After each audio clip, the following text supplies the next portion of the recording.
Good evening, this is QTV United News coming to you from our studios on Keraba Avenue, and I am Asma Uba. Thanks for joining us. Here are the main news headlines.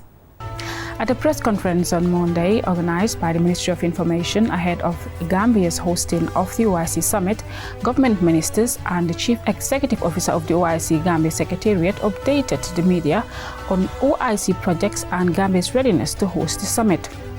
As preparations for the OIC Summit in the Gambia intensify, QCell's Chief Technology Officer Ahmad Jah Monday stressed the company's preparedness to offer delegates innovative quality services.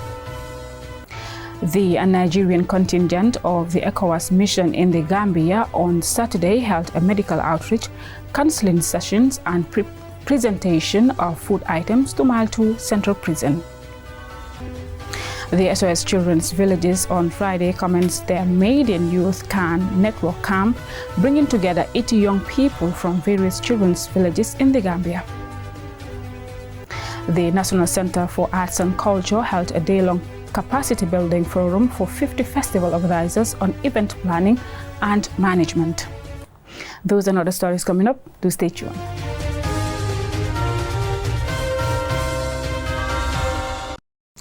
Thanks for staying with us. At a press conference on Monday organized by the Ministry of Information ahead of the Gambia's hosting of the OIC Summit, the Minister of Works and the Chief Executive Officer of the OIC Gambia Secretariat updated the media on OIC projects and Gambia full readiness to host the summit. QTV's Mumudulamin Choi has been covering the summit and he has the latest. It is 5 days to the OIC Summit, bringing to a climax 5 years of preparation to host the world's second largest gathering of world leaders. After several postponements, the organizers now assure the public and the world of Gambia's full readiness to host the prestigious event. The CEO of the Gambia OIC Secretariat, Yankuba Diba, gives a report of government's preparatory efforts for the big event. In terms of transportation, I want to tell you currently we have well over 400 vehicles parked at the GCCI Trade Fair Center. Gambia government has bought 100 brand new SUVs and Mercedes-Benz. That is enough to cater for all our heads of state. In addition, a friendly country has also given us 100 vehicles. They are all parked at the GCCI. Thirdly, the Gambia government has given us over almost 100 million to rent vehicles. So we have additional 100 vehicles, including baggage trucks, pickup trucks, ambulances. They are all parked at GCCI. The only bit of a challenge reported at the press conference was that the Banjul International Airport does not have an adequate parking space for the aircrafts flying into the Gambia. CEO Diba announces an agreement between Senegal and the Gambia governments for some aircrafts to park at the Leopold Sedar Senghor Airport in Dakar at no cost. The first flight, due this evening, is from Saudi Arabia with a delegation of over 300. This summit is 100% funded by the government of the Gambia, and I want this to go on record. Currently, Gambia government has within this year given us well over 400 million to be able to organize this summit. In terms of accommodation, there has been, of course, rumors that some of our guests are going to stay out of this country. I think that's not only fallacious, but it's laughable. We already have more bed space than we can even utilize. Upgrading our road infrastructure, building a venue for the event and a VVIP lounge form a significant component of Gambia's readiness to host the summit. Additionally, the infrastructural developments also include the construction of 50 kilometers of roads in the Greater Banjul area. Work is in progress, and on completion, the roads will constitute a major facelift to the transport sector of the country. The contractors are well ahead of schedule, and they have laid asphalt far beyond traffic light, and then we are now about to reach the Radio Gambia Junction. So lights have also been fixed, and then also, which is of course the solar lights have been fixed on the road. And by August, which is the last month of the contract for Battle Harden Phase 1 and 2, asphalting would be done. Double layer asphalting will be done from end to end, and also markings on the road will be completed, route markings will be done, and then also all the roads will be fixed. The Work Minister reports that beyond the OIC roads, government is currently constructing over 600 kilometers of roads across the country. Significant progress has been made and the works are due to complete soon. The CEO of the OIC Secretariat stresses that the summit is not open to the public and it is strictly meant for government delegations and other invited guests. The newly appointed Minister of Information, Dr. Ismaila Ceesay, in his statement, expresses his ministry's plan to host press briefings every 2 weeks to update the public on government's programs and projects. Today we have work. CEO Secretariat is here because of the recent, you've seen the President was out on Saturday looking at inspecting all the road works, just to give you updates as to the status of that, but also the state of preparedness for the OIC conference. So next, in 2 weeks' time, we'll get another technical minister to come. The summit will begin its activities this week with the conference of senior officials, followed by Council of Ministers meeting of the OIC member countries before the meeting of heads of state from 4th to 5th May. Mahmoud Lamin Choi, QTV News.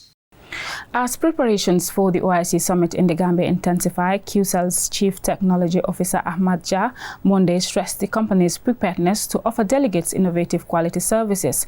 He was speaking during a site visit to the Sir Dawda Kairaba Jawara International Conference Center, the venue for the summit.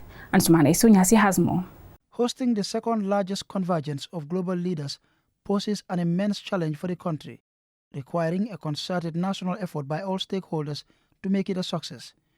The use of technology has become inevitable in event management, and the country's leading GSM company, QCell, with its 5G network, is incomparably placed to provide innovative technological services to enhance the conference experience of the expected high-powered delegates. As the world's leaders and their delegates begin to descend on Banjul, QCell's Chief Technology Officer, Ahmad Jah, having toured the conference center, says the pioneering roots of QCell in providing innovative and high-quality services puts QCell on a firm footing to deliver for the delegates the best GSM experience in the Gambia. We are just so excited that we are hosting the conference as a nation here in the Gambia. And as QCell, we've been preparing for this for a long time because we know how important this is. So even before the launch of the OIC, we have already installed everything here from 2G, 3G, 4G network and 5G. And we've also made sure that the hot zones around Senegambia area, all the way from the VIP lounge at the airport to the State House, we even have 5G already installed and ready. And we've also committed in a way that we have installed high capacity technology to be able to host all the guests that are going to be present here. He also shared with us some of the latest facilities they have installed at the Sir Dawda Kairaba Jawara International Conference Center ahead of the highly anticipated summit. Once they get here, they will get to experience the network. I know Gambia is one of the smallest countries, but as far as the technology is concerned, I'm sure it's going to surprise a lot of them. And, you know, we have packaged a lot to ensure that people that are coming here, they will not be disappointed. And this is our promise to all the Gambians and to all the guests. You know, once you come in here, you know, all the data needs you have, because we know that some of the guests that are going to be coming, they might be recording, they might be even having some video conferencing outside. So we want to make sure that whilst they're here, they are not going to have any issues when it comes to the internet, when they need to make voice calls, you know, SMS. So we have made sure that we've packed, you know, to the fullest. He reiterated QCell's resolve to provide delegates and Gambians quality services even beyond the summit. QCell, the first and only Gambian-owned GSM company, is the brainchild of a young industrious Gambian entrepreneur, Mohamed Jah, who has been setting standards in GSM technology since the establishment of the company on July 1, 2009. Adopting the slogan Sunyubos, a catchphrase in the local Wolof language meaning ours, QCell is a shining embodiment of the entrepreneurial finesse of the country's local talent. And it has over the years proved its market dominance by winning several national and international awards for its outstanding services. Ansmane Sonyasi for QTV News. As part of civil-military cooperation, the Nigeria contingent of the ECOWAS mission in the Gambia on Saturday held a medical outreach, counseling sessions and presentation of food items to Mile 2 Central Prison. Lena Igwenyiba reports. The CIMIC exercise at Mile 2 Central Prison, the country's largest correctional facility, is part of a series of similar exercises conducted by the Nigerian contingent at various locations. Services provided included medical checkups, medication distribution, counseling for psychologically affected inmates, and the donation of food items to supplement existing stocks. Lieutenant Colonel Moreno Joseph Bent, commander of the Nigerian troops in the Gambia, emphasized that such activities are not only part of their peacekeeping mandate, but also crucial humanitarian efforts to promote peace and stability. We try to always reach people that are unreachable. And that is why we deemed it fit that the prisons, which is where we have most of our youths, most of our men and women who have one way or the other found themselves there, we don't want them to feel neglected. We also want them to know that they are part of the community so that whenever they come out, they are reintegrated back. And when they are reintegrated back, let them also know that ECOWAS is, ECOMIG is a symbol of peace. We're not here for insecurity. We're just here to show you the purpose of the ECOWAS mission in the Gambia, which is symbol of peace. Anywhere you see ECOWAS, you know that country is peaceful. Lamin Sow, Commissioner of Operations at the Gambia Prison Service, thanked the Nigerian contingent for their valuable services to the inmates. Definitely, here is a place where we have needy people. Maybe we have more needy people that here than even Westfield and Kairaba, because these are people whom you know that they cannot go out for themselves, you see, because of they are confined by the law. Be rest assured that we will always remember you in our prayers. We hope this will be something that will continue between the prisons and the economy. The CIMIC activities are a vital aspect of the peace-building efforts carried out by ECOWAS forces, showcasing their support and compassion towards the citizens of the Gambia. The Nigerian contingent's continuous support through such activities demonstrate their commitment to the welfare of the Gambian people. Reporting for QTV News, I am Lena Iigwenyiba. From that story, we'll now go for a commercial break, but when we return, we have more stories for you. Do stay tuned. The art of juggling is a true spectacle of agility, coordination, and speed. A symbol of progression, precision, and mastery.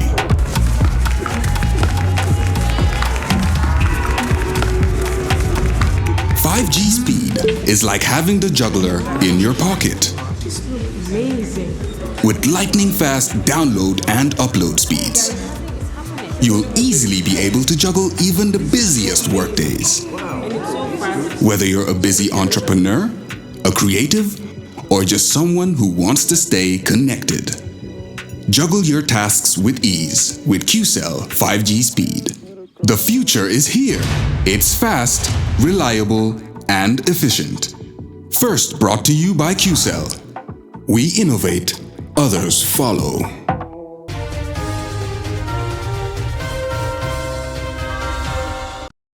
Welcome back. If you're just tuning in, you're watching QTV News, and I am Asma Uba. Now, the SOS Children's Villages on Friday commenced their Maiden Youth Can Network Camp, bringing together 80 young people from various children's villages in the Gambia. Jennifer Sonko reports. Youth Can is a global partnership program that supports young people at SOS Children's Villages to successfully manage the transition from school to independent adulthood and into the world of work. This initiative reinforces the importance of investing in youth education, training, and skills development, targeting young people between 15 to 25 years. The Gambia holds Maiden Youth Can Camp, targeting 80 young people from across SOS Children's Villages in the Gambia. Here is Fatule Jalo, Acting Executive Director of the Gambia SOS Children's Villages.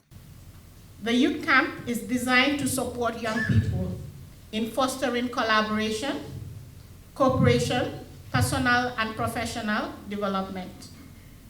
So the success of this camp really depends on you, the young people, navigating the wild variations in how people from different backgrounds and groups think, lead, and come up with solutions to common societal problems. Youth in the Gambia continue to be disadvantaged in the labour market, as youth unemployment rate stands at 42.1%. Youth political representation also remains a setback in the Gambia. Alaji Jaju is the Executive Director of the National Youth Council.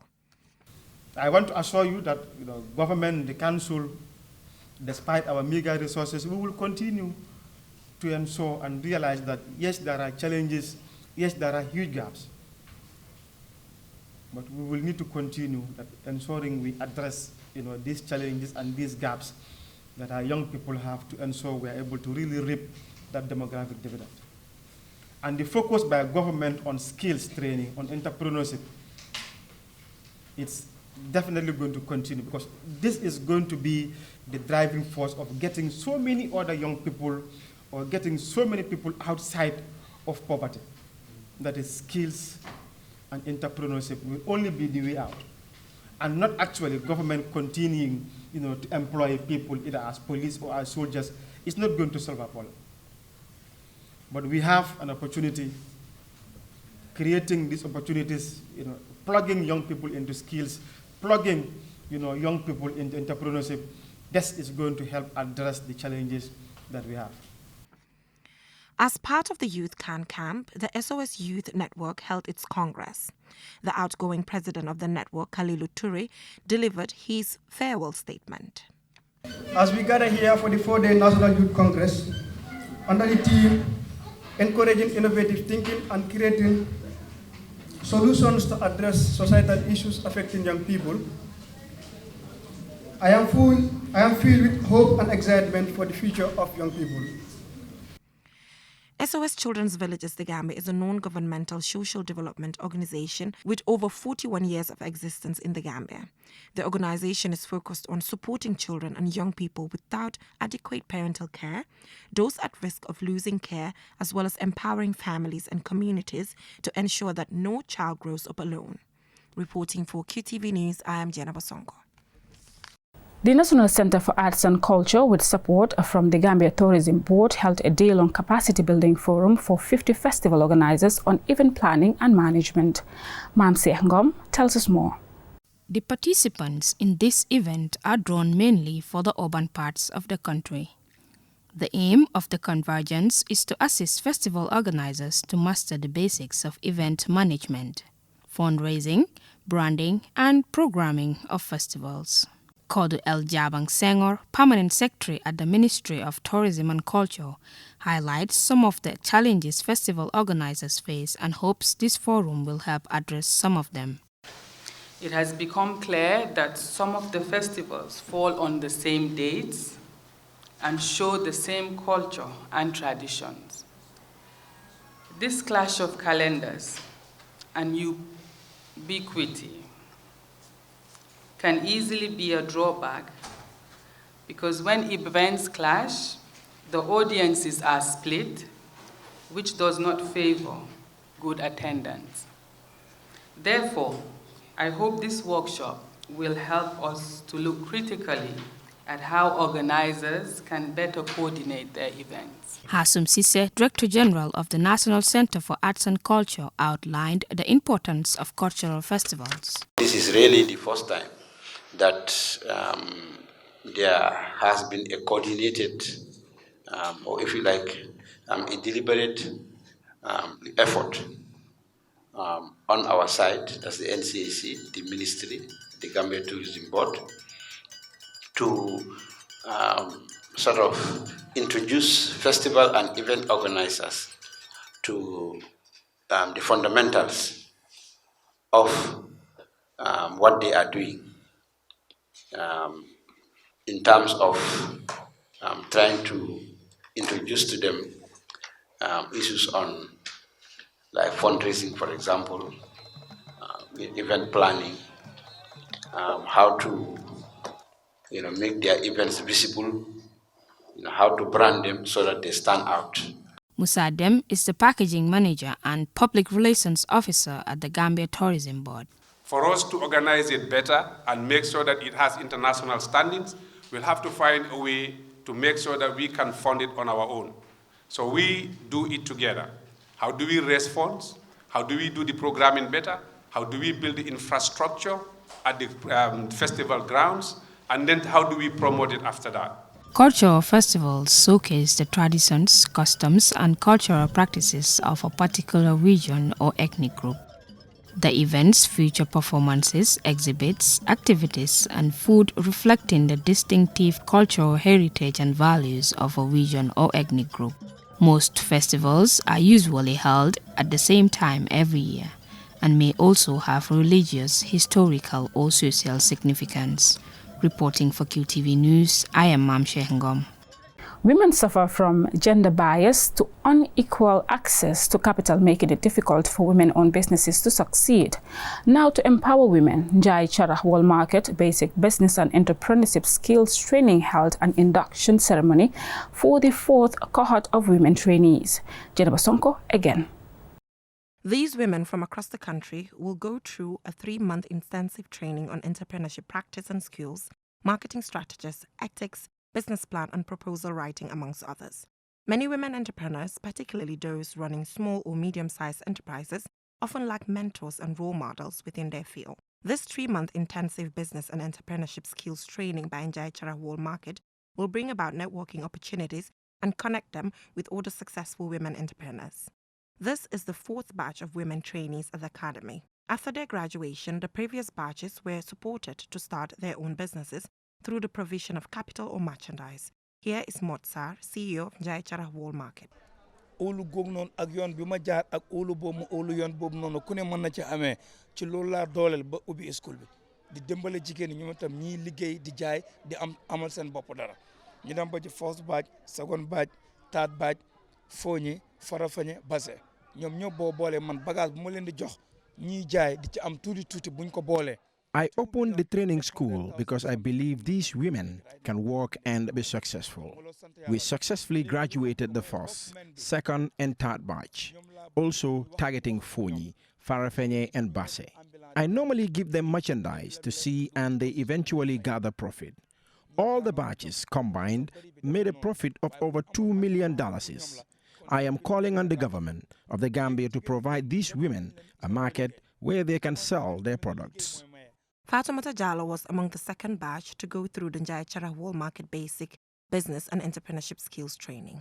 Through Njai Charah la am suma bitik so legi dama nekk suma bitik di jaay luma si jaay ma xamne man mako mom. Through the training, I started my own shop. Whatever I sell is mine. I was working, but I understand that not everyone in the Gambia will be paid a good salary. I now work for myself and make money every day through Njai Charah.